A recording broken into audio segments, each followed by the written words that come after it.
Oh, well. Maybe Max, thank you. Yes, Good evening, everyone. Welcome to the public, again, members and officers to the meeting. And can I advise everyone this meeting is broadcast live on YouTube. Advice that in the event of fire alarm, everyone should immediately leave the building through the nearest door and assemble in the car park near Clarence House. Also that the Swindon free Wi-Fi, if is required, is success, goals, welcome, all lower cases.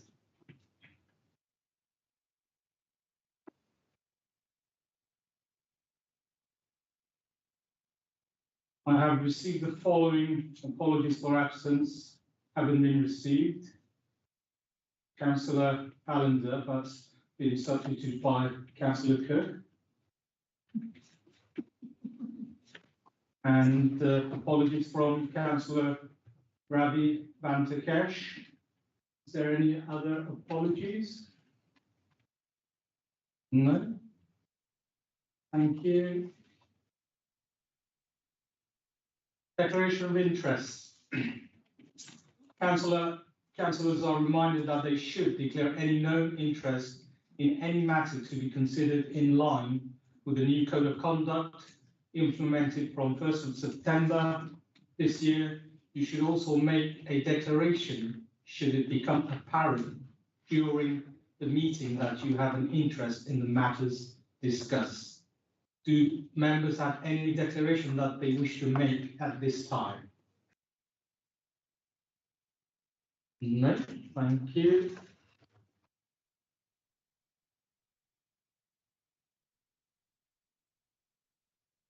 Minutes from previous meetings to receive the minutes of the meeting held on 3rd of July 2025 and to confirm their accuracy.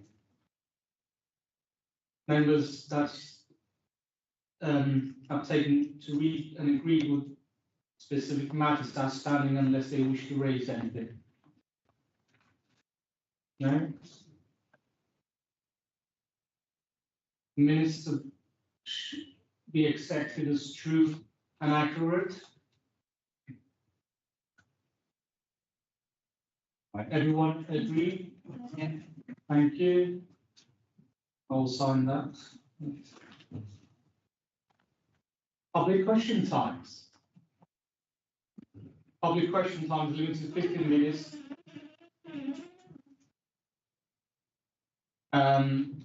If we need to extend it, then we can see committee to extend it no longer than another 15 minutes if needed. You should come to the table. Yes, thank you. Your name and address, please. Number as well. Yes. And your source code and account number, Jerry. The name I've given is Gerard Hammond, known as Jerry. Did you seriously want my address? It's okay, Jerry. We know you. I'm here tonight, sort of wearing in a way, Old Town Business Association hat. Not officially, but I'm a member of that. I listened to a very interesting conversation last Monday night, whatever it was, 3 days ago. Your officer, who's leading and facilitating the bid, the business improvement district type process, George Grace was there, and it was a good briefing for Old Town business interests, and I think it'll run on. But there's a sort of, if I can call it, quirky question. I thought I'd come and table at committee level to kind of give it a bit of an airing. It's about the idea in the middle of linking maybe north of the railway line question mark towards sort of the town centre question mark towards Old Town. During the Heritage Action Zone, not at a heavy level, but on a sort of conversational level, the notion of a choo-choo train. You know what I mean? On the promenade, when you were a kid, there was a choo-choo train. And I wonder how silly it is, despite the styles. I wonder how silly it is to try and consider pluses and minuses of a choo-choo train, however defined. Question mark within the bid geographies being introduced. Now, there are, would it attract footfall, or would people just snicker and walk away? So the idea would be to fit in with the notion of quick wins. Would it attract footfall from district to district? We used to talk in the Heritage Action Zone about people walking from the outlet village through the old town. It's wishful thinking, and I wish it were true, but I wonder, is it really true? Would a choo-choo train help? And so that's really the idea. Question mark, the capital implications, the recurring cost implications, the sort of what to do with it at night, garaging type implications, and so on. Is it worth a human's consideration and people to gather around that? Your placemaker lead was there on Monday night. She didn't speak for it or against it. For her, she remained modestly quiet. But the notion of the placemaking, and at least in Old Town Swindon's case, remembering the heritage of the railways, long may they live type thing. So there you are. There's a train choo-chooing up the hill, as happened in the time where railway men and women used to sort of walk up the hill to do their shopping before they walked down and got a beer in the local pubs being built, much to the dismay of the churches equally at war near the pubs. So that's really it. Question mark, is it worth the stick to consider choo-choo train? Thank you, Jerry. The leader of the council has indicated, so he will respond to that. Thank you very much. I'll try to. So it's certainly something that's been discussed for a long while. So there has long been a consideration that there are a significant amount of people who come to the outer village. It gets more visitors on an annual basis than like Westminster Cathedral and places like that. It's in the millions. And there has long been a desire for some of those people to come and see the rest of the town. So I think anything that we can do to consider it is really important.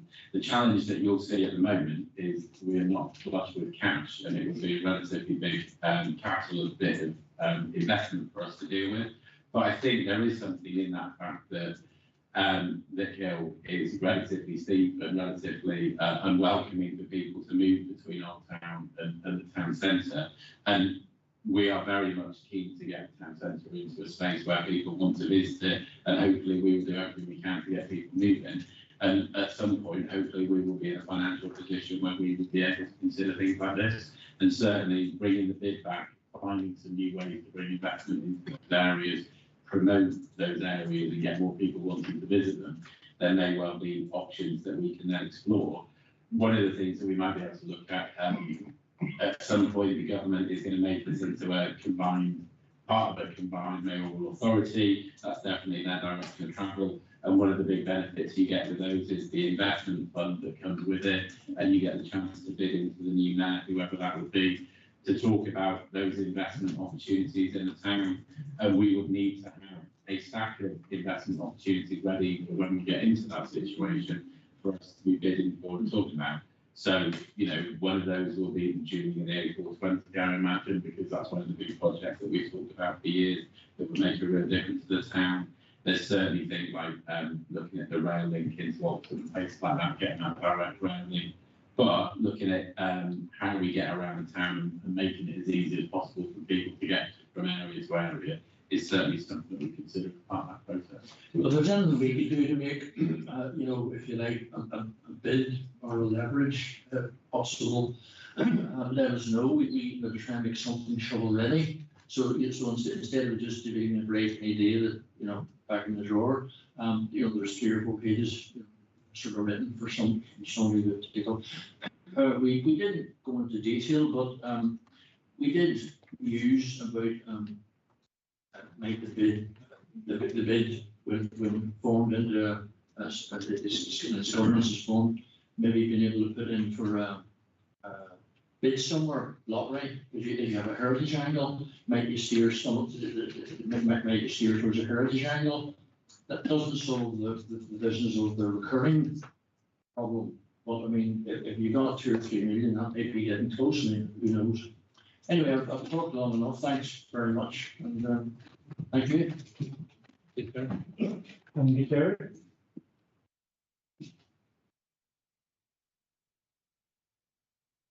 Any further public?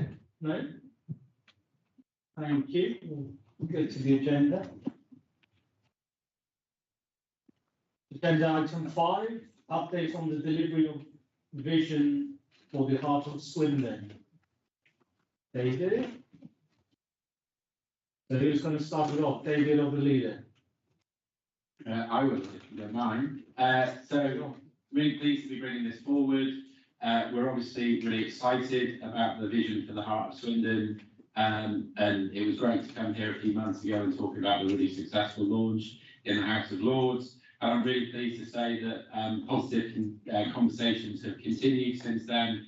There's a huge amount of work going on. It's been absolutely brilliant to have people like Matt Peachy, Andrew Wells, as well as Dave and James Coulsop working really hard on this. And the amount of work they've done is unbelievable. So I'm really pleased. I really want to pay tribute to them. It's going to be a tricky thing to talk about tonight because there are so many conversations going on. I am absolutely rubbish at remembering which ones are confidential and which ones I'm allowed to talk about. So I will try my best not to create any extra news angles. But let's see if you can trick me as we go through the questions. Alan is listening with keen ears. Yeah, really pleased to see the way that document is being received by people and the conversations that it's triggered. A number of people have come to Swindon for the first time, been taken around the town centre, looked at the opportunities that are available there, and are really keen to talk about things.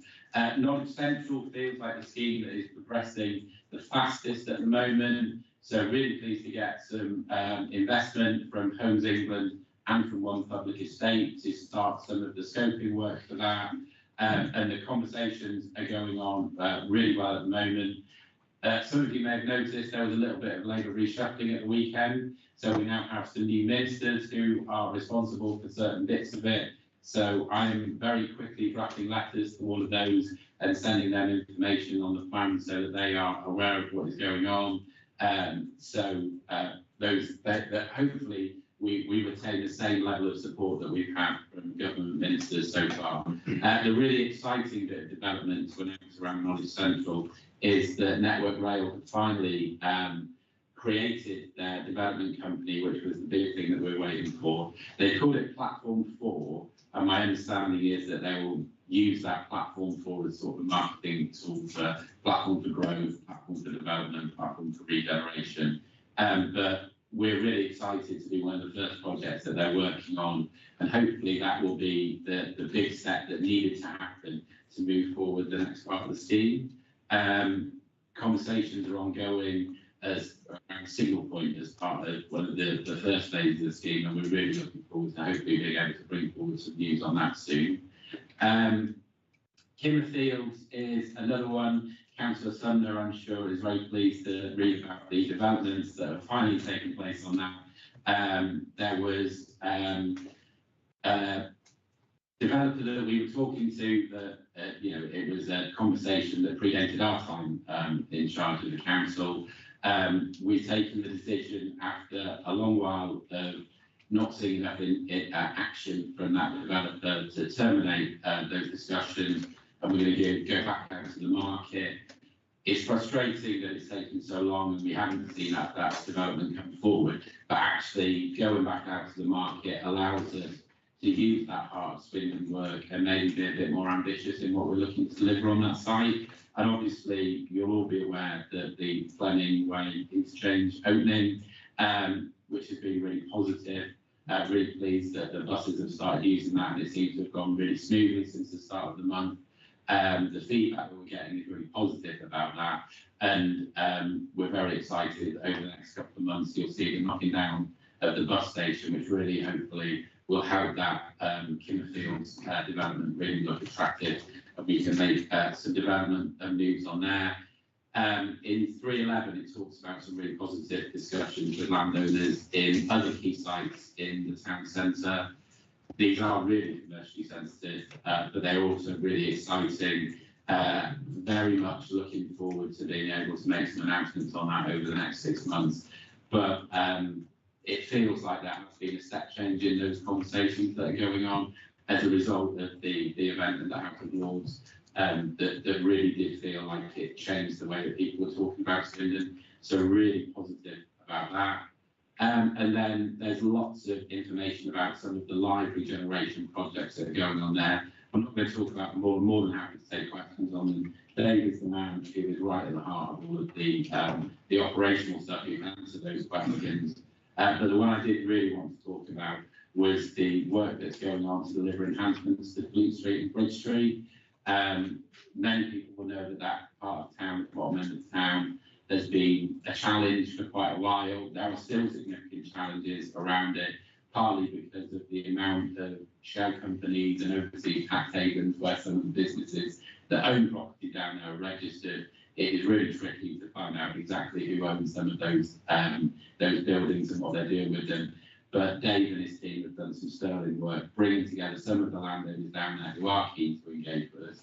And he's got some brilliant plans for public realm improvements that we can do over the next few months to try and create that creative, artisan, independent sector for the town that is going to be really popular, hopefully, and start to really change the way that people feel about it.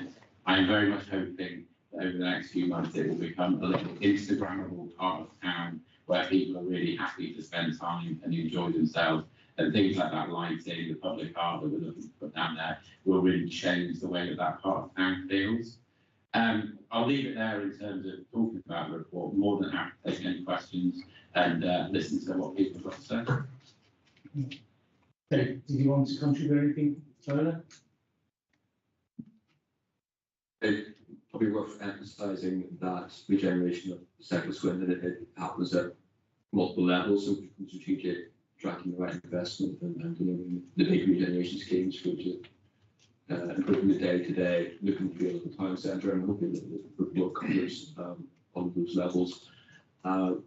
Maybe Fleet Street has had a few false dawns, but if you pop down there, you can see the changes happening. The bedroom, the Burns building, that's currently being restored, and there's landlords have announced new tenants for a couple of the long empty properties on that street. So we've been putting a lot of resource, hundreds of officer hours of resource into engaging landlords, and then starting to reap dividends. And the leader management platform for as well, I think that's a key. That was launched 6 weeks ago. That's the new development arm of Network Rail, and they see Swindon as a priority and through platform for we're hopeful we can really accelerate things on Knowledge Central. So I think it's made the point what the court work emphasising. Thank you, David, for that positive.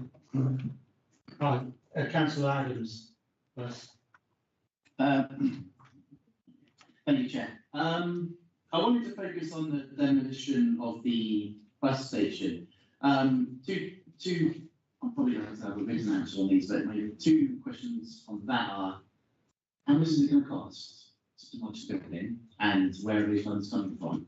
And just to pick up on something that you mentioned, Councillor Robbins, is you said that the demolition of the bus station will make the Kimmerfields site more attractive to investors, or words to that effect.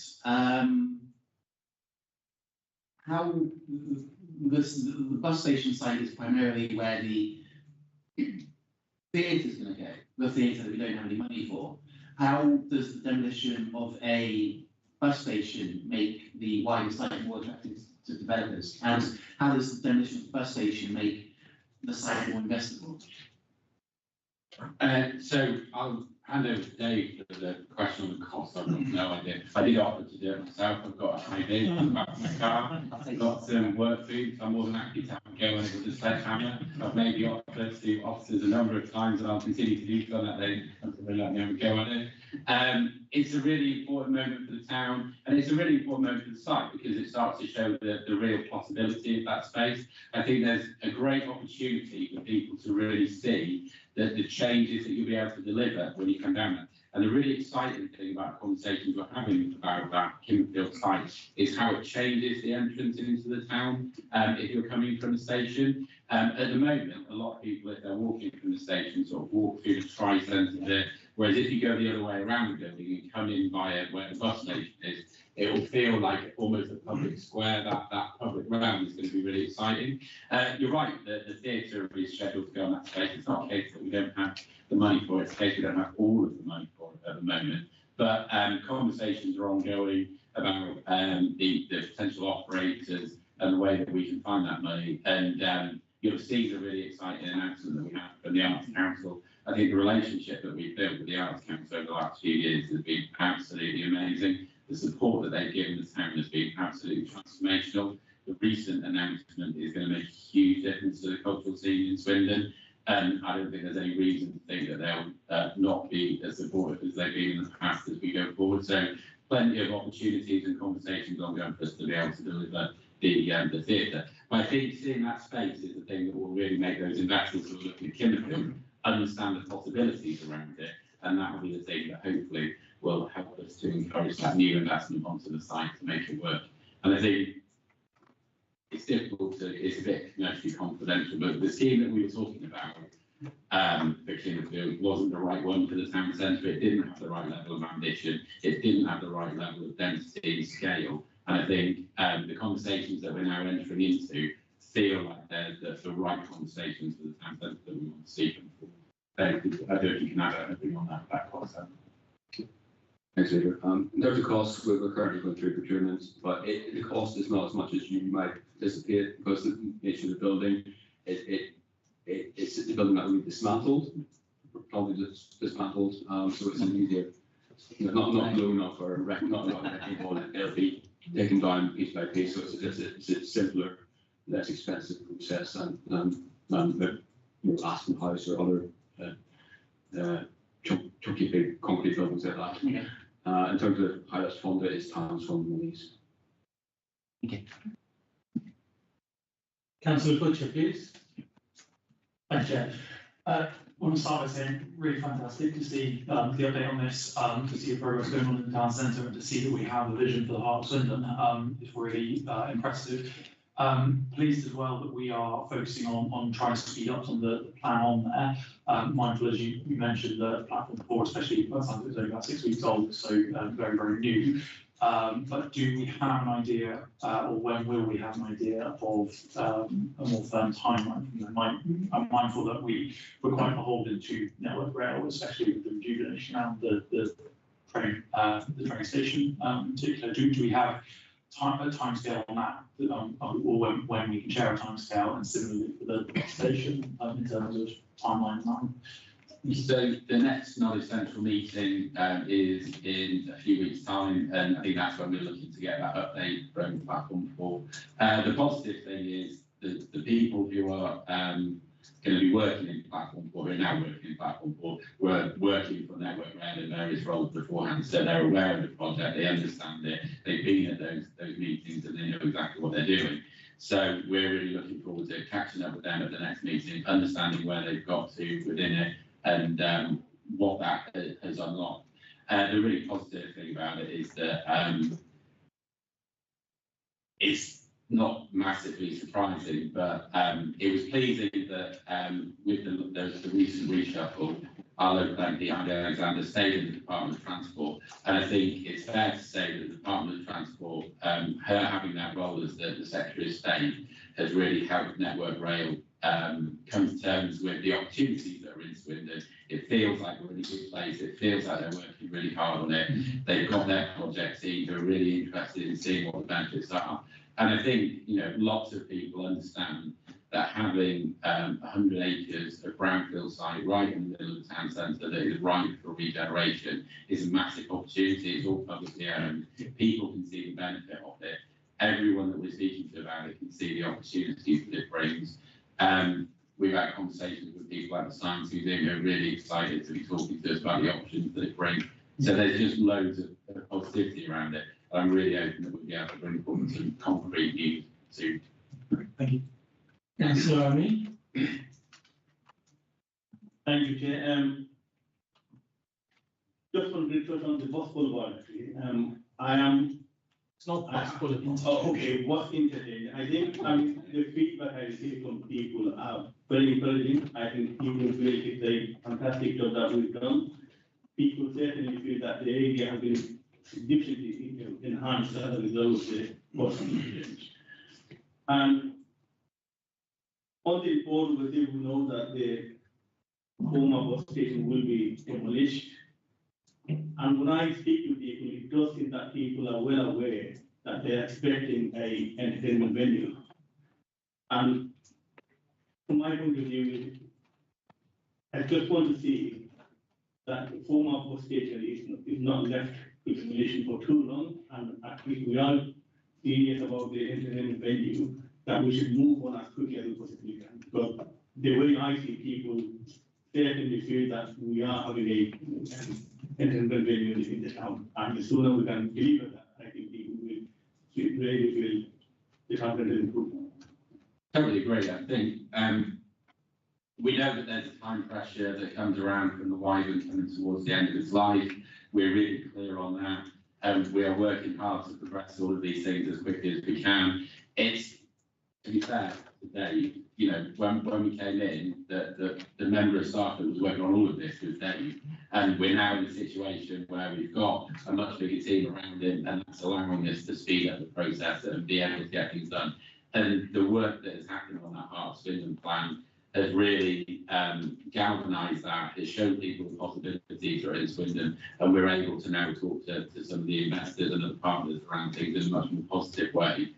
You're right that we need to kick on with this stuff and really make it happen. People are keen to see what is going to be the next thing. They're pleased with the bus boulevard is treated as a fun way to take policies.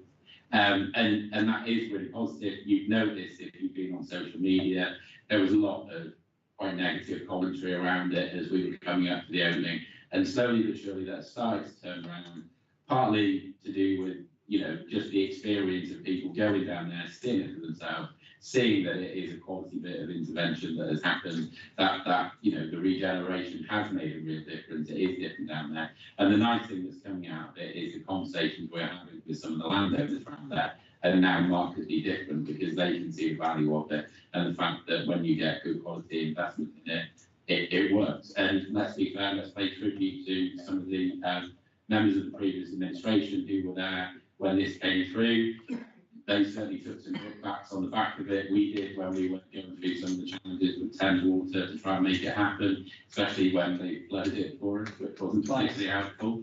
But the proof is in the pudding. That feedback has now changed. People are loving the opportunity. The feedback from bus users is that it's working, and hopefully, it will continue to be seen as positive. And as we do things like take down the bus station, people will see the changes coming and they'll start to believe in it a bit more, and we can keep on driving it forward. Councillor Sumner. Thank you, Chair. And thank you to the leader for some kind words about some of the projects. You shouldn't feel bad about using our two MPs for the advantage of the town. I mean, we're looking at the Fleming Way projects, the Health Hydro, the Carriage Works, all a tribute to the enormous amount of effort that we put in and our two MPs put in terms of lobbying to get us that funding. So it's the right thing to do to keep working that as hard as you possibly can. The couple of things from the report, and just harking back to something you just said about talking to businesses in Fleet Street, Bridge Street. Dave and I did Teams meetings with some of the landowners down there who did exist and have a place back during COVID in 21, 22. And at the time, we were saying to them, you know, the Floating Away project will bring more footfall into the area, and that will increase the value of your investments and what you can do with it. And I think that's now coming to fruition, which is so nice to see. The demolition of the bus station, very welcome. And it's good to see a site cleared. The reference obviously to the financial institution that was previously in negotiations for the residential site at Plymouth Fields, absolutely the right thing to do. You can that because it was far too low density and not suitable for a really prominent site in the town. The only thing I would say is in terms of working up the design code, which is mentioned in here, please, we spent time doing that in the past on things like the car park up at Brownwell, and we sold it to somebody that's using it as a car park. So sometimes you don't need to reinvent the wheel. So there will be positive interest. I've spoken previously to developers who have given their IT for that site and would have done high density development, and we turn them away. So I think it's about not being too restrictive. It's a fantastic town centre site. Let people come forward with ideas and pitch to you and pitch to us. To show the level of ambition that can come with that. If you start telling people you can only do X, Y, and Z there, and it has to be in this particular material, one of the things that was a bit of a killer in terms of the tented market site was they got a great planning consent, really worked with the developer on that, and the design code on that, it was going to be covered in terracotta tiles.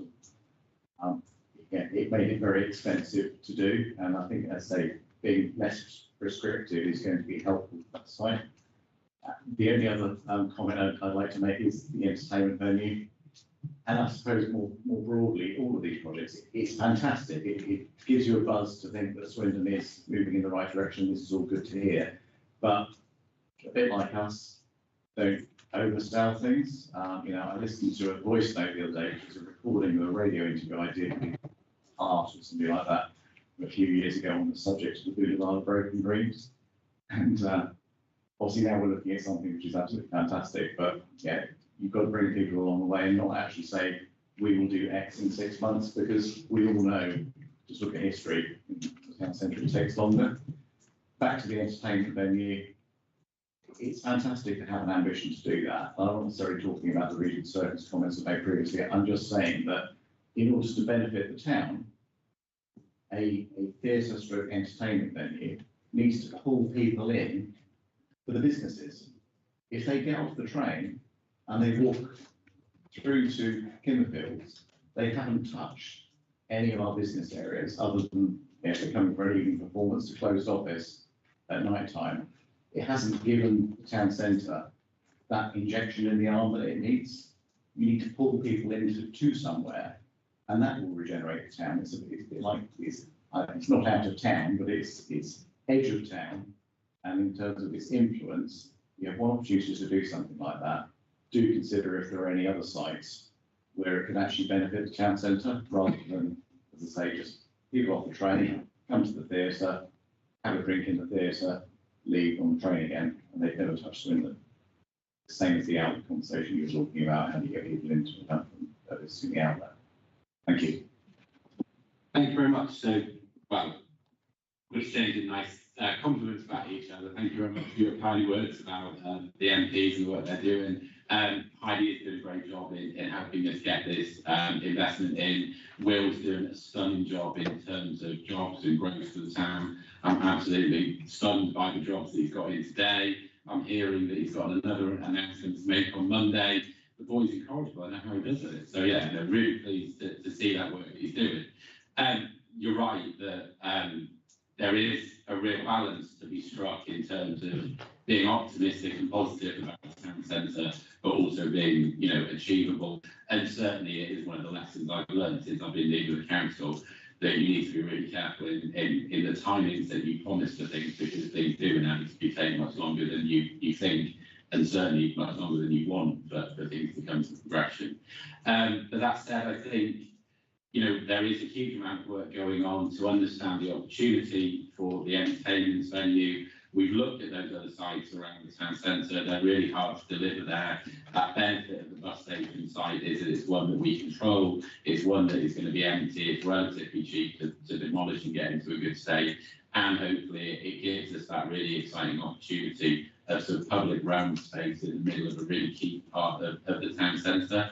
Regent Circus, you know, obviously the ownership issues over that are still up in the air. We looked at the viability of using it for an entertainment venue, and we couldn't use that Morrison space, even when there were opportunities for us to look at purchasing it. It just wasn't going to be viable for it. But, you know, I'm pleased that we did the hard yards of really looking into it, doing the due diligence and understanding what the options were. We'll certainly take on board your comments about trying to make sure that we're making the right decisions and striking that balance between being optimistic and promising and not over-promising. And yeah, this work is going to continue. I'm really excited that there's the quick win parts of it that we can talk about coming relatively soon, like the Fleet Street and Bridge Street, that some of those projects are going to be more longer term. And, you know, it will take many years for us to fully, completely regenerate the town centre into the way that we want to see it and to fully implement that Heart of Swindon vision. Chair, can I address Councillor on this point? Of course. I think design group will be a misnomer, and just to reassure you, what you were saying around it's a more design framework to set the ambition rather than be prescriptive. It's just to show the potential of the site, not to be prescriptive on private tech development. Thank you. Any further questions? No? Okay. I'll say peace a little bit myself. No. Listen, it's really good news, and this report is really good news. So congratulations to officers, the cabinet members, to drive to deliver the ambitious plan for the vision of Heart of Swindon. Swindon needs this vision, and it's good to see the progress being made. I certainly welcome it. I'm sure the committee will welcome the news that the council and partners have identified opportunities to create 8,000 new homes in the town centre, addressing in part the issue of much needed additional homes in Swindon, but also aligning that with need to bring energy and life back to the town centre. I am really pleased to hear of public funding sources that have been secured to help the various projects, especially Knowledge Central and Health Hydro, as this is indicative of the confidence that is growing in the plans for Swindon. Just a question on that is, have the investments spurred interest from private investors? So you can come back to me on that. The plans for Fleet Street is really exciting, and I definitely look forward to getting more updates about the initiatives being worked on to make this neglected part of our town more welcoming in the future. Also note the introduction of the Public Space Protection Order, and welcome this partnership initiative with Wiltshire Police, particularly given that the issue of safety in the town centre has been a significant contributing obstacle for residents visiting the town centre, which has contributed to its slow decline. There has been evident just how many residents attended, enjoyed, and expressed their approval to this summer at the Green events. It is also very encouraging to note the positive response from businesses in the town centre to these events. Does the council have any similar plans for the Christmas season? Once I finish, you can answer those questions. I look forward to receiving an update on the proposal to introduce the big company, especially if it will facilitate such events that bring residents back to the town centre and encourage local business to engage with the council in producing events for the residents. And finally, I hope the committee agrees that this council needs to ensure that Swindon is properly and positively branded to encourage the various investment opportunities which will support the regeneration ambitions and ensure council is able to deliver this administration's ambition to build a better Swindon. Can the cabinet member advise when the branding will be shared with other members? Thank you for your questions. So I'm going to start with a declaration of interest because I'm about to mention my employer, which is also Councillor Adams' employer and Councillor Quigley's employer, well, sort of, presumably. So on behalf of us all, can we all declare a collective interest in the fact that we work for UKRI, who are one of the partners in Knowledge Central. I know you don't work, but anyway, who was it? SBS. SBS, that's it, Shared Business Service. And Councillor Adams works for Innovate. No, they do. Yeah, the question about private investment in there, one of the really exciting things about the Knowledge Central project is that it's all publicly owned land. So we own a bit of it as Swindon Borough Council. The bit that is UKRI is owned by the Government Property Agency, which is run through the Cabinet Office, and the rest of it is in Network Rail's ownership, which is now Great British Railway, I would imagine, and that. How that goes to all work. But I know that Platform 4 are looking at private investment they're investigating the opportunity around the car park element being funded by private investment. So certainly it's something that they're really keen to look at. And we're very much welcoming private investment wherever we can get it in our hands of the town centre. We know that we can't deliver on our own as Swindon Borough Council, and we're going to need to work with investors to really satisfy the vision and make it a reality. I'll leave Dave to answer the questions about the bid because he's much more into that sort of part of it than I am, but certainly I agree with you that the summer on the green, the wharf things were absolutely spectacular. The amount of people who went to them was really encouraging. The fact that it was bringing families into a really nice event right in the heart of Swindon Town Centre is something we should all be proud of, and we certainly need to build on that at Christmas. Keep those things going. I would love to see us hopefully having some movement on the Fleet Street area by Christmas so that we can start to look at running some events there as well. But I think what you're seeing with the new people working today, so Matt Peachy, Andrew Wells, James, all of the teams that are around, and George as well, it is that we've now got a number of people in that space who can really support those events going forward, and that's the thing that's making a massive difference. So that investment that we've put in has paid off in terms of the town centre. It's certainly paid off in terms of investment and jobs. So it feels like we're getting ourselves into a really strong position. It's something we should all be really proud of. From the key bit. Yeah, in terms of Christmas events, so yeah, we're very pleased with summer at the green, and we want to replicate that at Christmas. What that will look like, we've got our new head of chase, a new head of culture, and we've got the cultural collective working up a unique proposition for Christmas events in the town centre, things that we haven't tried before. We hopefully will complement the great things that are happening all the time. So, just watch this space. The bid. Yeah, sure. In terms of the bid, there's a shadow board that's just been established. The positive news is businesses, the feedback from businesses is they want it to happen. They miss the old bid. They want a new bid to be in place. They want to do different things than the old bid did, and we'll be working with them to steer the business plan to the new bid. And once we're ready, we'll go to a referendum, and it'll be up for bid, but it'll be up to the business to decide to vote in favour of establishing a bid. But all the indications are that businesses are super keen to have a new bid in place.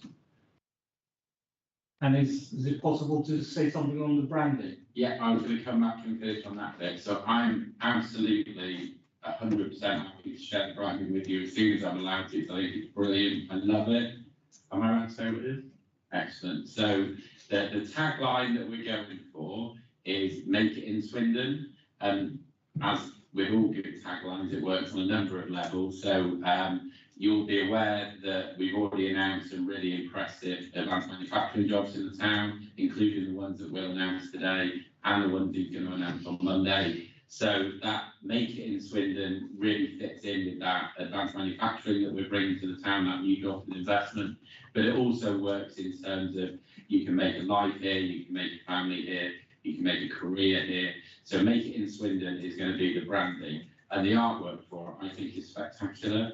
When I first saw it, I thought it was quite, it's really classic, it looks really cool. For those of you who are fans of 1920s French Impressionist paintings, looks a bit Robert Delaunay. For those of you who aren't, it's quite colourful. So really looking forward to be able to share it. As soon as I'm allowed to, I will happily send it around to all of the members of the committee. But yeah, I think it's an exciting new thing for us. You'll be seeing it going up in the town centre and around the town, and hopefully some of our other partners, like Tony, will be using it in the work that they're doing, so that we've got that wider sort of branding for the town as we go forward.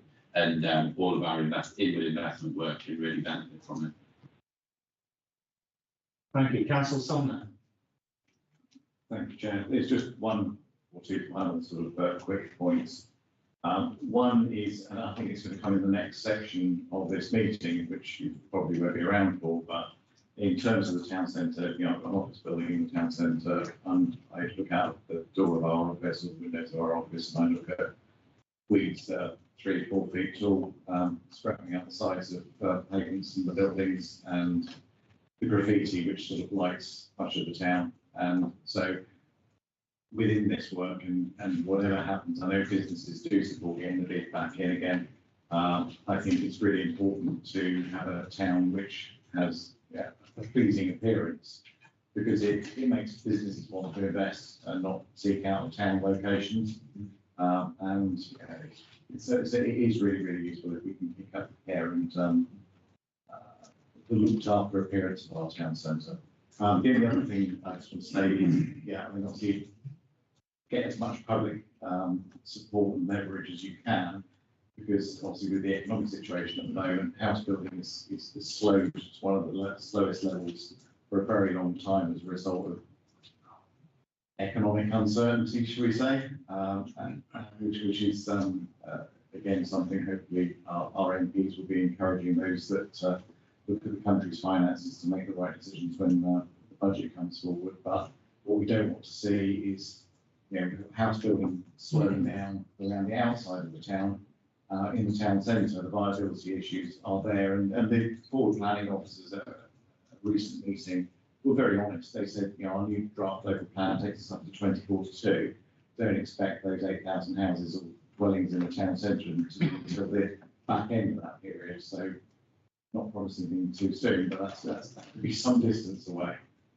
You know, obviously, we do have some sites which are more viable than others, perhaps the ones that we actually own, but you know, we can't kid ourselves. At the end of the day, it costs the same to build something here as it does in Reading, and you can sell it for twice as much in Reading. Developers are going to look at that, so obviously we need to make sure that we use as much of our own land as we can to leverage things, and then as much public investment as we can get to try and match what we had before. Thanks. I'll take on board some of what you're saying. I'm not happy to be waiting until 2042 for some of those houses to come. Certainly that announcement we want to make in the next 6 months, we want to be part of that. And certainly things take time, but I have not got the patience for them to take that amount of time. So we need to strike a balance between not being too harsh on Dave and being relentless and demanding so much from him, but also making sure that we really deliver to people. In terms of the weeds issue that you mentioned, I'm not going to steal Councillor Watts' thunder, but I will speak to you in terms of graffiti and the overall look at the town centre, some of the other issues that we face. I'm aware that we've got a couple of journalists in the room, but I don't mind giving them an exclusive. Really pleased that we've managed to identify some money in year to increase the amount of staff that we have looking at graffiti in the town centre. So we'll have a bigger group of officers going around and being able to target that, but also looking at some of the other issues that are really affecting residents at the moment. So really pleased that we're increasing the amount of people who are warranted officers to deal with fly tipping. So we will have people who have the powers to issue fines against people who are fly tipping, and hopefully the investment that we'll see in that area will be offset by some of the fines that they bring in, but also people will really notice the concerted effort to tackle fly tipping on our streets, because we know how annoying it is, how unsightly it is, and what a real issue it causes for residents around the town. And there are some real fly tipping hotspots in the town centre that we're determined to get on top of and make sure that we are finding the people who are leaving that.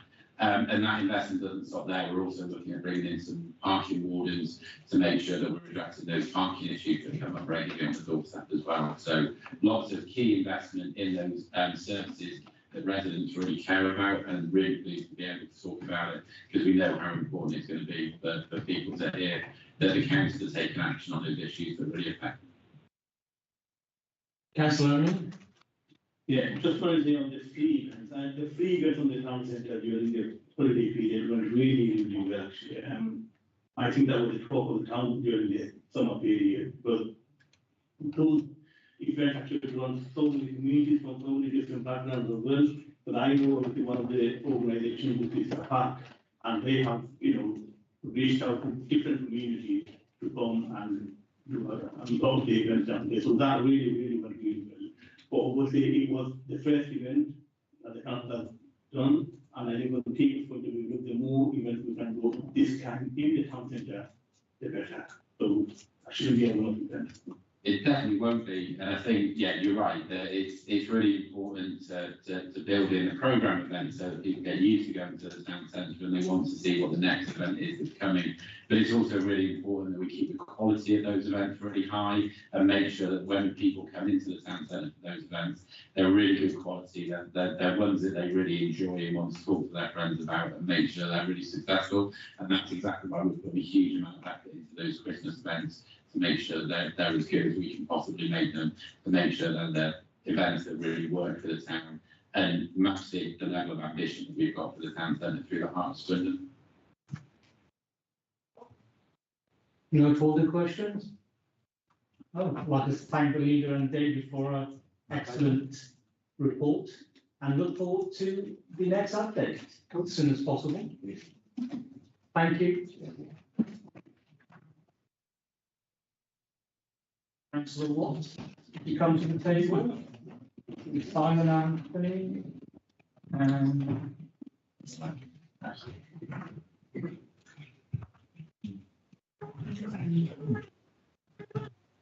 Good evening. Just let them. Are you leaving, Matt? Okay.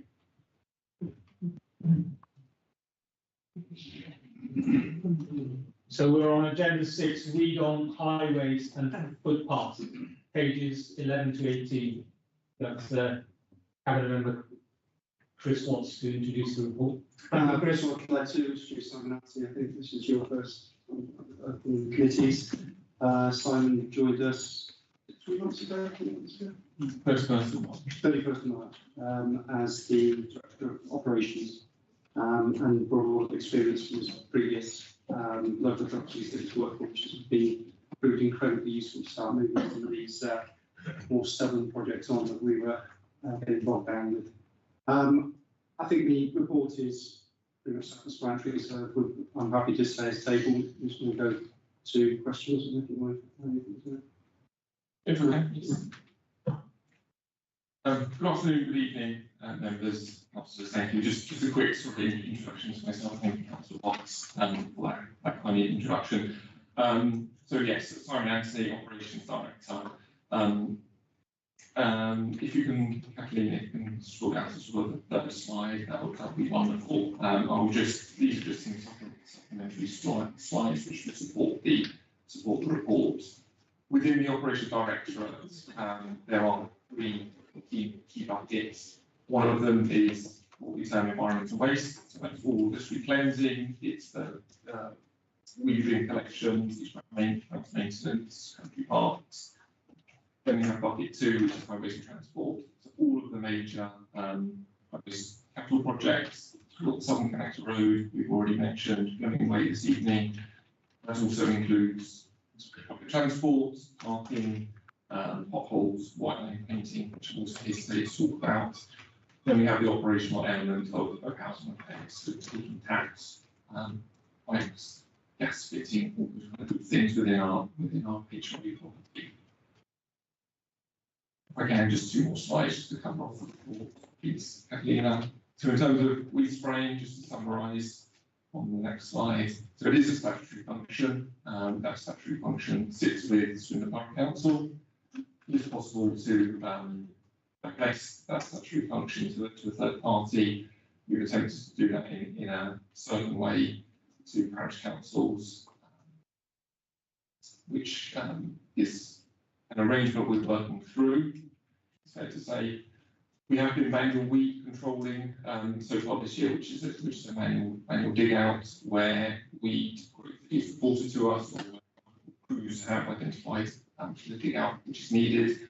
We have a weed spray programme which is scheduled to start this month. Forgive me, councillors, it was listed as August start. There was some procurement delays, but it is due to start this month in September. That is a comprehensive spray. That is all what we call in my world relevant land. So there's all highways, curbs, pathways, alleyways. So it is a comprehensive spray. When we know routes and times of those sprays, we will circulate them across this committee, plus parish councils and other interested parties. A quick line on line painting, particularly white line painting. We have a programme of works with reports. An additional programme is being developed at the moment that will be available by the latest in October, hopefully significantly before then, so we know where we're painting and when going forward. This year's performance has been excellent, and I do want to credit the teams across the board for that, particularly within Mark Robinson's operations team.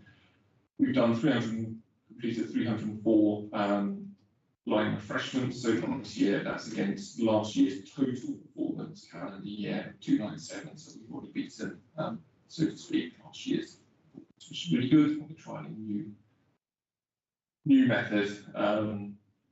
I will not try and pronounce that there's technical words there. Just evidence of what I'm painting. Obviously, that wasn't today, a couple of weeks ago, I think. Not white I'm painting, yellow I'm painting. But that's the effect you see, and I notice it when I drive around, when I sort of walk around Swindon. It really brings the place out. You've got a nice clean curve there, as well as refreshed lines. It's really good, just in terms of enhancing the local feel and appearance of Swindon generally. Can I just add something quickly to that? We use the phrasing of weed spraying. It's not actually spraying, it's spot treatment, which I was getting to when I spray. I think it's going to be going atmosphere, a bit of a plume, but this is an infrared system that actually spots where the weeds are and will actually drop spots directly on, so it's a fun targeted method that we use. Welcome, Simon. Councillor Adams, first question. Thank you, Chair, and welcome, Simon. I was actually quite taken aback by this in general, really.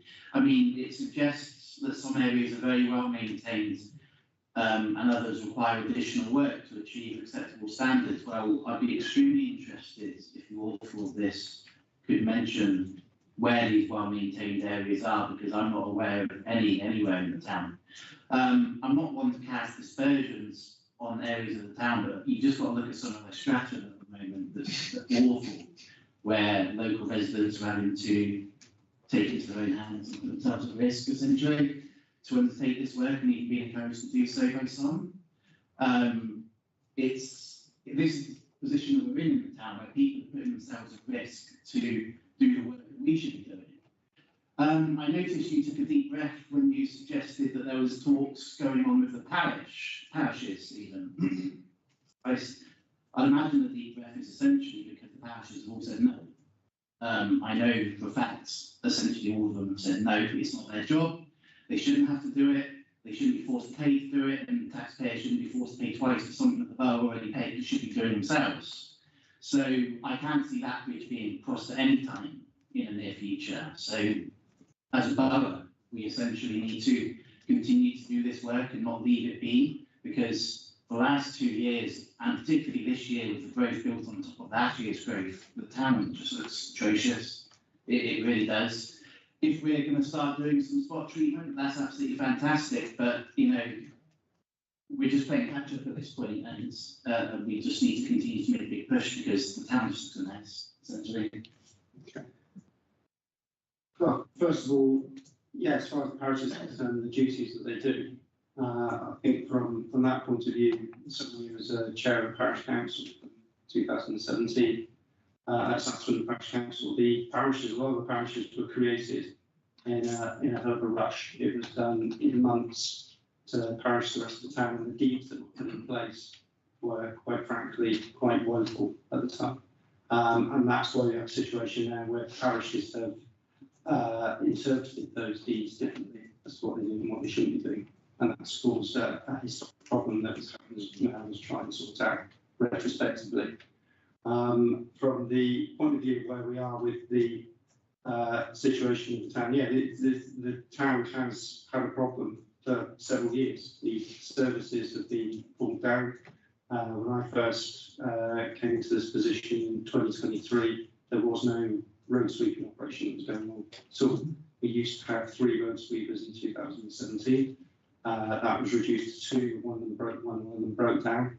Reduced to 2 in 2017.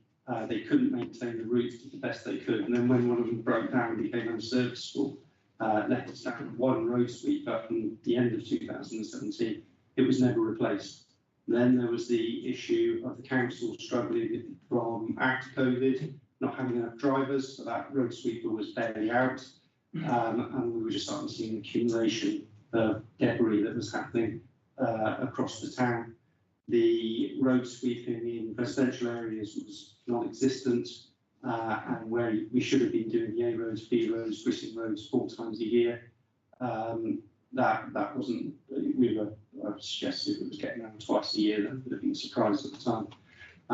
When we first came into administration, there were problems in so many different departments. We had a new waste and recycling system coming through. The issues that we've seen with the Southern Connector rail, just reel off all these issues that we've been having to deal with, so therefore we've had to deal with these issues in a measured way, and now we're trying to deal with the deficit that we've had with weed treatment and with the white lines and line painting, and likewise that line painting. It was estimated we were a year to 18 months behind. We had 1 vehicle which was pretty much end of life at the time, and again the people who were using that vehicle were being seconded off to support other departments that were equally had lacked resources. So there was a trade-off going on all over these different departments to try and keep on top of things. But now we're getting to a point where we've had a restructuring from the top down, from a management point of view.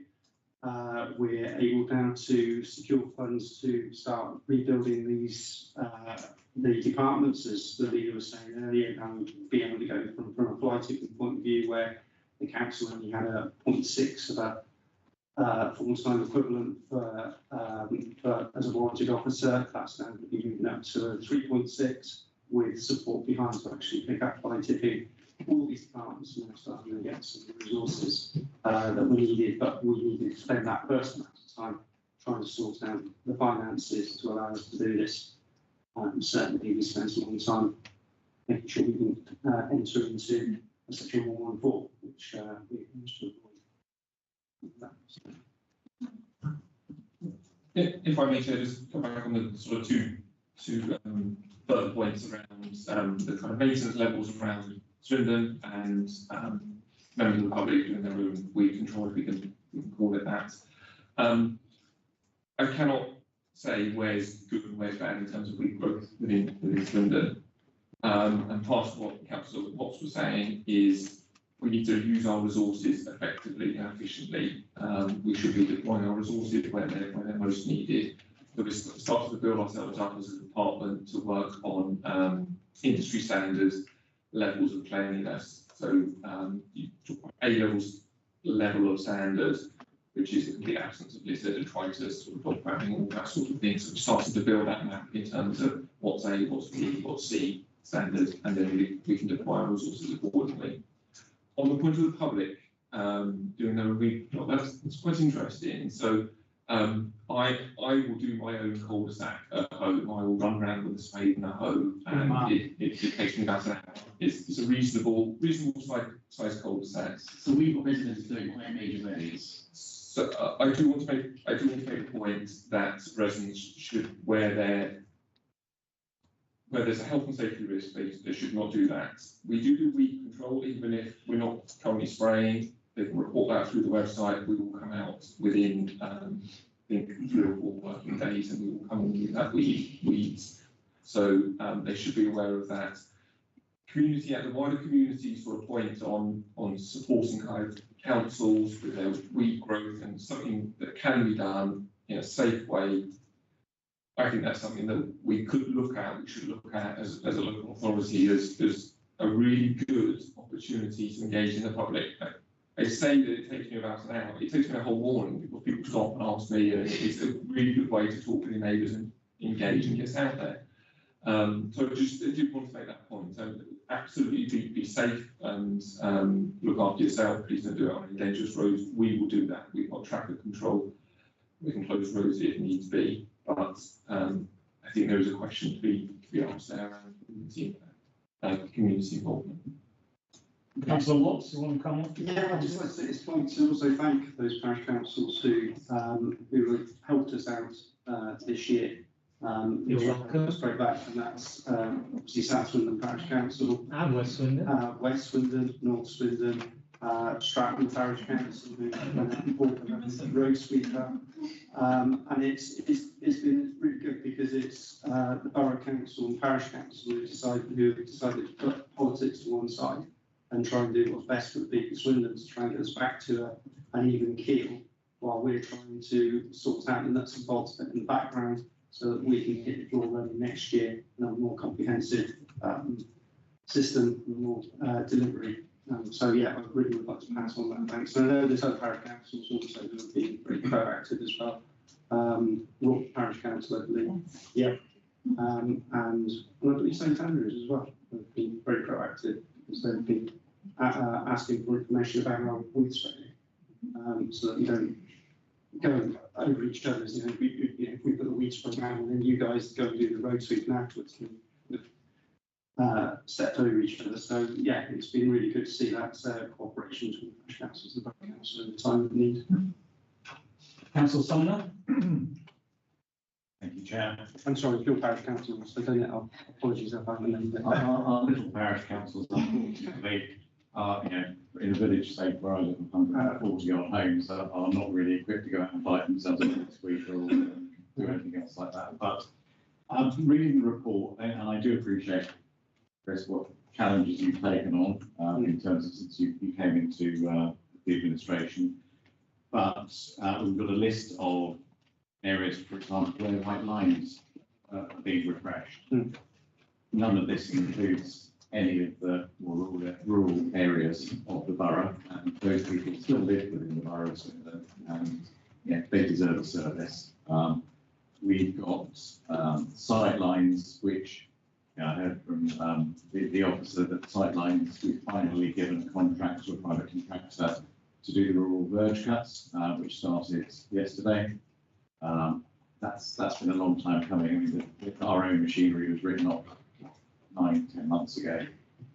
So none of the rural verges, other than some hand cutting, the sight lines have been done at all. And as I drive home every day, I go through several junctions where I cannot see what's coming around the corner. You just have to basically wind the windows down, see if you can hear a car coming in home. It is that serious. And similarly, the white lining on those same junctions. they need doing as much as in the town, or if not more so, because those roads aren't street lit. Mm. So you don't have the benefit of street lighting to guide you as to where the junction may be. In the dark, in the countryside, it's dangerous. And yeah, we constantly requested that white lines are being refreshed, and that's not happened, and say it's disappointing. I do understand its priorities, but the fact is that, let's say, those residents deserve to have safe roads as well. In terms of the weed killing, yeah, I mean, in rural areas, we don't worry so much about weeds, and we do exactly what's just been said. We get out there and pull out weeds ourselves, all the things, signs ourselves, but our parishes aren't equipped to, on some of the rural roads, there is nowhere to leap out of the way if you're out there strimming up a bank, 6 foot up a bank to try and get yourself out of the way of a car coming around. So, we do regular litter picks. We've got our high-vis jackets. We've spoken to officers at the borough. We've got a team of 25 people in Livingston who've met with Frank Donoghue and Martin Mansfield. Incredibly helpful. The officers almost fell over backwards because they weren't actually been asked for anything. The residents were just asking for some advice about what to do. The high-vis, the goggles, etc. And they've cleared a mile-long section of the B4192 Purley Road in Livingston, from the village all the way down to the Common Head roundabout. We're now working with the Bush and Wildlife to see about some tree planting there as well. But that's, so people do things in their own backyard. And I admire what Simon said in terms of the work that's done in his own cul-de-sac. I just plead that we get the white lining and the sight lines done in rural areas. Okay. Thank you, Councillor. So that's noted, and we'll take that back and say. Thank you. Councillor Butcher, please. Thank you, Chair. I'm going to start with declaring an interest, as we did training just before this on when we have declarable interest leading straight into this. I'm slightly surprised that other councillors haven't yet. By the way, declaring interest as I'm a parish councillor on Strands, Margaret Parish Councillor was previously named dropped. Well, I have to declare on. I imagine that there's maybe make policy after as well. Either way, to echo Councillor Watts' words and our officers as well on the predator residents that are getting involved in helping make their communities look that much better. There is something that we can all do. It's been something that, cleaning, as you said, cleaning your own little area outside your house and things like that. That's something that a lot of people in our community, especially older people, arguably, used to take a huge amount of pride in doing. I think there's a really compelling argument of civic pride in doing so again. But either way, I think this really demonstrates how residents, parishes, boroughs all work together to take pride in the community can make it look its best. And it's really great to see from the report here as well in the presentation about how officers are sharing information with the parishes there. I did want to ask with that, when will that be shared, or has it already been shared? You mentioned about in the presentation about a spraying schedule. Is that something that we would encourage parishes to engage with the local communities on advertising as well, so that residents know when it's taking place in their local area? And a further question on the line painting that we saw as well. It looks like from the picture at least that we're coordinating quite well in terms of sweeping the road before we paint. I know we've certainly seen prior to my days of being councillor some quite poor line painting where it's been painted over unswept roads, and then paint on top of a gritted road doesn't really seem to last very long, unsurprisingly. So are we coordinating that, and are we coordinating that with the parishes that have taken the good initiative to go out and purchase their own equipment to sweep side roads and things like that as well? And a final side note question is, I couldn't help but notice that there was a man on foot pushing the painting machine. Is that standard practice? Do we not have is there not equipment that they can drive that does it quick or anything like that? Or it seems like doing every road on foot must be quite time intensive.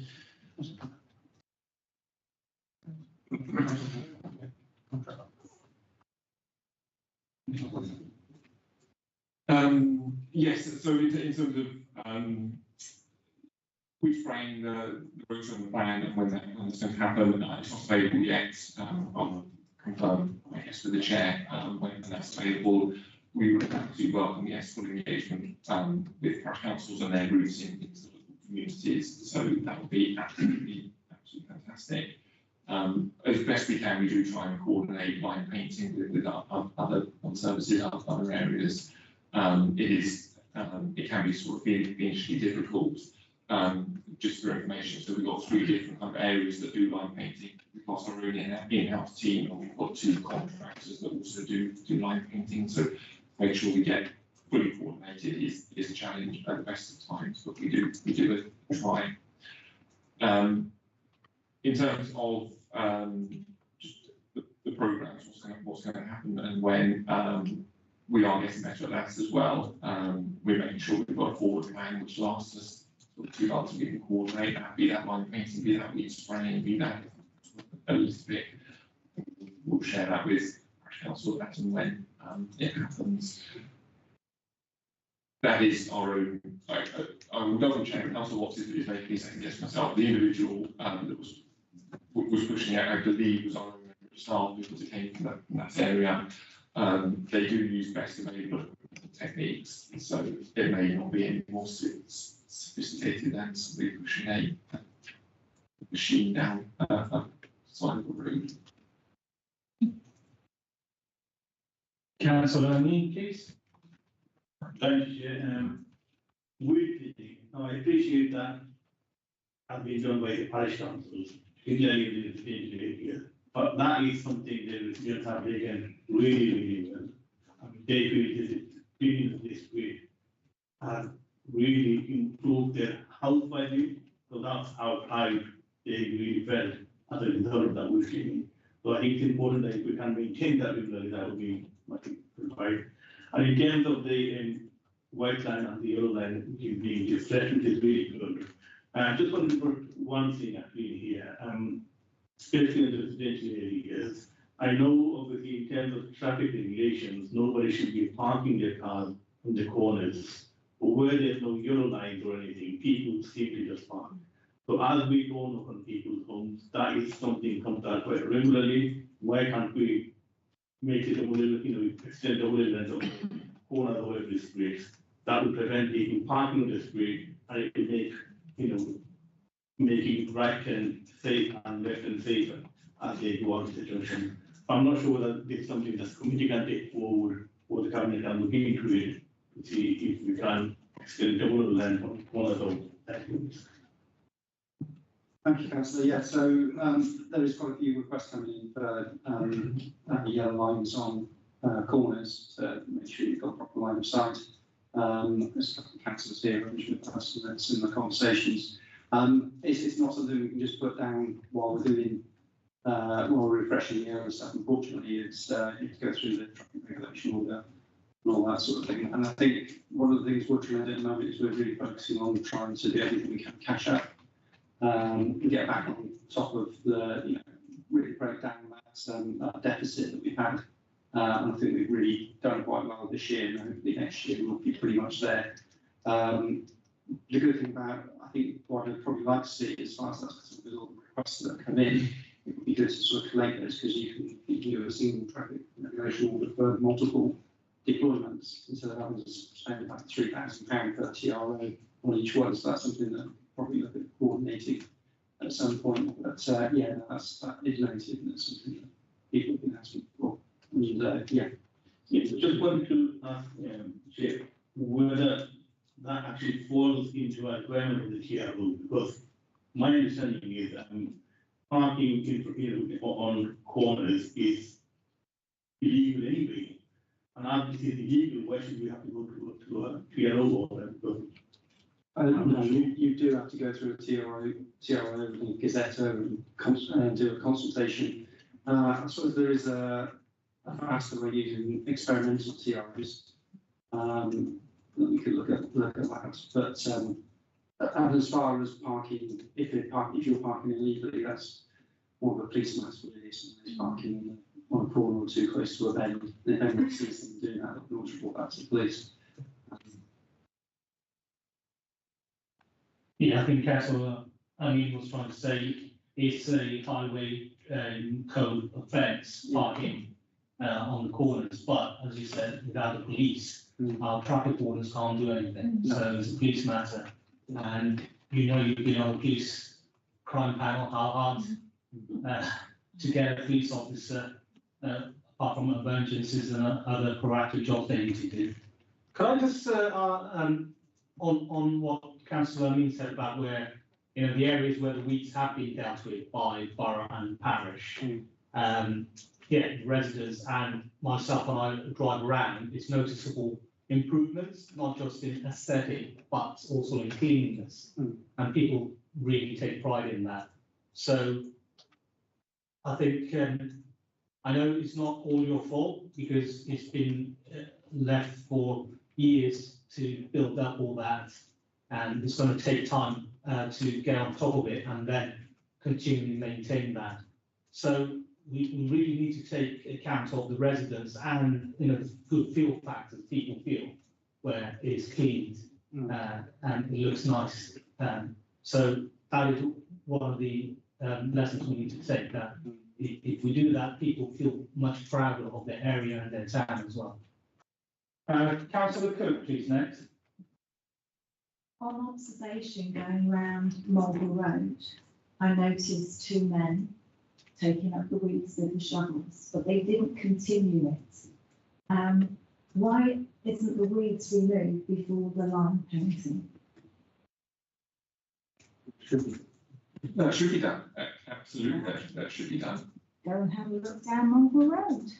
Which Marlborough Road? Yeah, which one? Old Town, off where I live, lawns.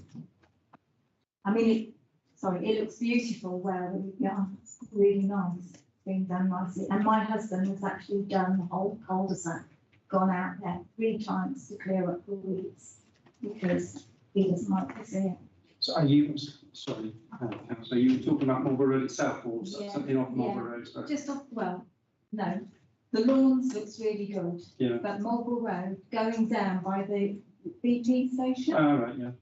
So cold water. Yeah, Cold there water. were some, weeds that haven't been removed, but we did see men actually getting out shovels and doing it further along. And you said they've done the line painting Yeah, down there. they've in done Murray the Street. line painting, Okay. yeah. And I just wondered why you didn't clear up the weeds. Well, that's before- something, yeah, well, we can take that back to the contractors then to find out why that happened. Thanks. We'll have your husband as a volunteer. He's just had another PET scan, and we think he might have cancer again, so. Right, okay. Claire? Yeah, I just wanted to say, well, it's a positive note, really. I came back from the cinema and I had to go through Green Meadow because Joneston Road was shut off. And at 10 o'clock at night, I noticed some men were painting the roads. I was quite amazed at that. It's good, but it's good that they're doing it later on at night, but I didn't know if they did that.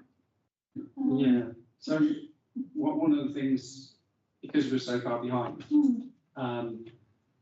that one of the things is trying to speed up getting the paint down. You can obviously get more paint down when there's less cars and all that. Likewise, there's an argument as well when we're doing residential streets that maybe you should put a letter in everyone's door. And the trouble is if you do that though, and then it rains and you put it up another day, and then you've got to do another letter, and then that starts eating into your budget. We've just really decided just get the paint down on the road, just get caught up. Stop, no messing about with other things. So we're doing everything we can to make sure we can do it at the quietest times and as quick as we can, just to make sure every penny we can is actually about putting paint on the road. The other question is, you've got the list of roads there, and I presume going forward in the rest of the year, I notice there's nothing in sort of Lower Rugby Stratton. I think you've done some there, but sometimes I put in for certain little bits, a bit like Beechcroft Roundabout is amazing. It's just all gone. It's really quite dangerous. And I have put in about that before to the council, and they've inspected and said it's not necessary. Do you just do little bits at a time, or do you have to do the whole road? Say that. But I know it's a really busy area, so it'd be difficult to do it in the day or anything. But I just wondered for these little areas that are busy. Well, there's a bit of both really. So there's reactive work which should be responding to areas, small areas where there may be an issue. But the term contractors we've got, they're obviously being given larger areas is to do to get the most we can out of the investments in it. So it's a bit of both. Really. So is it worth me putting in the request again? It is. I don't think we should be using these. Sorry for personal war titles. I'm not too sure, but yeah, if you can do that again, that would be great.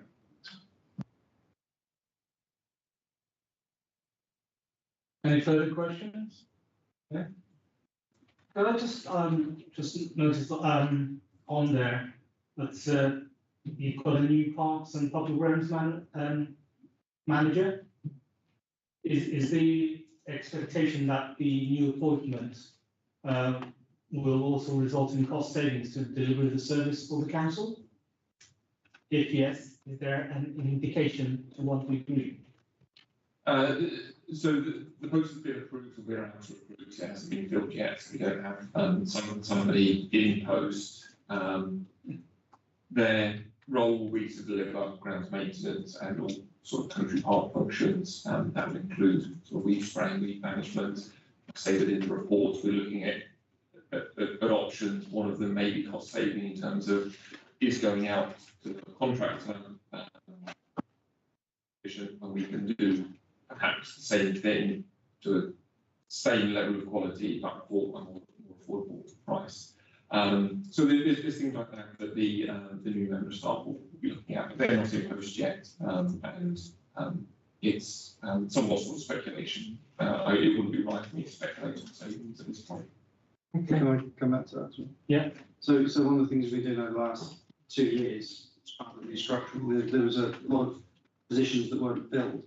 And a lot of areas for the structure before where there were teams working in silos, duplicating. There wasn't really that head of department above that was overseeing this. So there's quite a few positions throughout the operations organisation where we've changed the structure to try and make sure that we can break down those silos, not duplicating the effort and getting the most out of it as well. And that in this case, if you get the right people on board to do that, which we already have, and push that through, then you do save money. Okay. Just have another further questions. I see we're exploring the use of more durable materials to complete the works. For the future, is the intention to begin using such materials during the next round of programs? With regard to line painting, Yeah. Yes, it is. Yes, the trials is still ongoing. The new chemical paints that we're using, that trial will continue and it will continue within the new areas. Okay. Excellent. Just off the back of that, is it cheaper? New paint? Was it more expensive? It's a little bit more expensive. I think it's about 10% more expensive. But you essentially getting 25 to 30% durability. So I know that I don't quite remember those numbers off my head from the past 6 months ago, but obviously if you were paying 20% more to get 10% durability, you'd be wasting money. You wouldn't have done it. Councillor Kirk? What is the timing on these ones and what you're saying about the durability? Is it a year, 2 years, 3 years? Well, you can't really tell because it depends on the traffic on a particular road. Okay, so give you time. Sorry? They don't give you any time. Well, I think what I did ask for is that we, in certain roads, that we put the old paint down and the new paint down and to see if you see the but yes, but I think it's different actually. Pinpoint depends on the road. Well, I think I would like to thank the highway staff for undertaking such a intensive program of line painting while keeping the destruction to a minimum. So you can pass our thanks on to the highway staff, please. If no further question, thank you very much, Simon, Anthony, and Chris Watts. You may leave if you want to.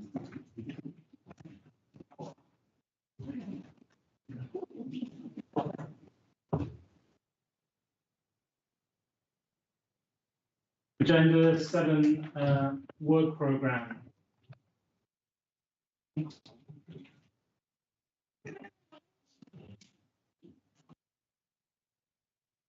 Is everybody happy with the work programme? Yeah. Is there anything you need to change or add?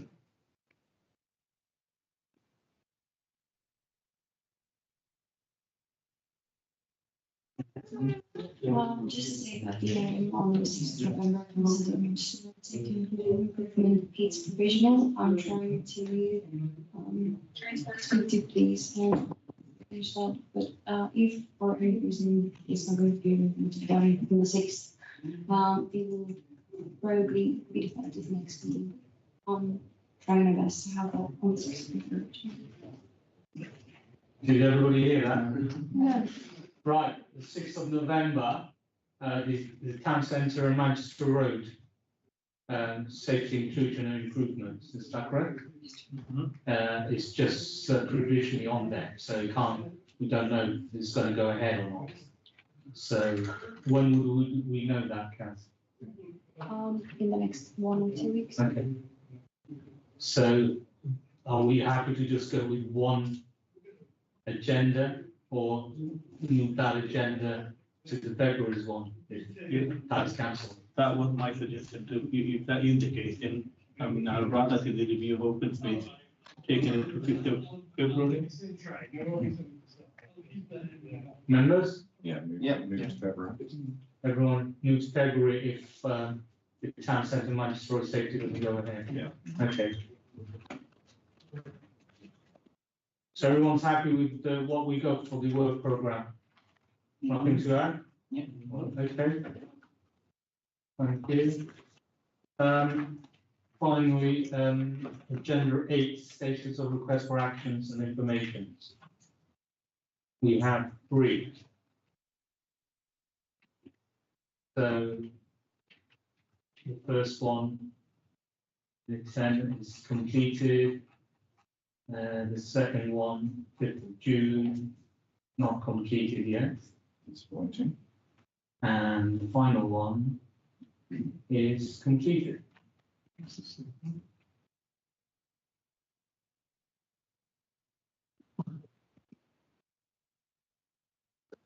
just went super huge. Oh, okay. You haven't got a copy, Councillor Mills. I printed most of it off, but not that one. Okay. Nothing. There's only 3 outcomes. Yeah. 2 is complete, 1 is not complete. Okay. So, we just note that that's it. We're happy just to note it. Okay. Thank you very much. Whose responsibility is it? Well, presumably we can do a follow-up, can we, or a chase? Can we? Something been sitting there since June. Yeah, can we note, because I was going to note. One at a time, please. Please. Can we note the report and the request and further follow-up on the outstanding action? Absolutely. So we'll note that, and yeah, we'll have follow up on the not completed. Okay, anything else? No. Okay, thank you very much. Thank you. Thank you to the public. Well, I'm a little bit more than a member of the public. I haven't invested in my jacket. Everybody have a safe journey home.